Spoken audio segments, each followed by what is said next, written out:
Le thème de votre conférence, c'est faire face à la crise économique et à la crise climatique.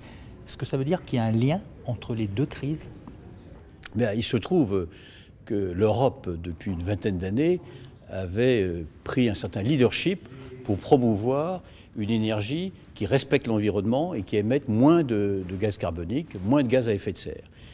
Cette politique, il se trouve que de plus en plus l'Europe s'est trouvée isolée pour la conduire, les autres pays dans le monde privilégiant plutôt le développement économique. Et dans ce contexte, la crise économique amène beaucoup de pays à réexaminer leur politique énergétique pour voir s'il n'y a pas à adapter les choix. Et en particulier, les préoccupations en matière de développement économique en Europe sont tout à fait présentes. Et la question se pose en Europe différemment, comme d'ailleurs dans les pays développés, de la manière dont elle se pose dans les pays émergents. Les pays émergents, comme la Chine, comme l'Inde, ils n'ont pas le choix. Ils ont une forte croissance de leur consommation, à des rythmes de l'ordre de 7-8% par an. Donc il faut investir et développer toutes les formes d'énergie. Toutes. Le charbon, le gaz, le nucléaire, le pétrole, tout.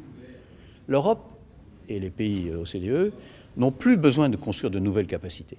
Donc il s'agit de moderniser et d'optimiser le système existant en le diversifiant. Et là, on a des choix. On peut faire le choix d'introduire de nouvelles énergies, mais il faut le faire à un rythme qui soit compatible avec les préoccupations en matière d'environnement, mais aussi à un coût acceptable pour les consommateurs. L'Europe, elle a finalement 3 types d'atouts, comme les vieux pays. Un, c'est les infrastructures existantes. Nous avons la chance d'avoir déjà des capacités, un système de transport, un système de distribution. Donc il faut bien entendu partir de là, partir de ce que l'on a. Et ces installations, qui ont des durées de vie très longues, il faut les utiliser aussi longtemps que le permet la sécurité et les respects de l'environnement.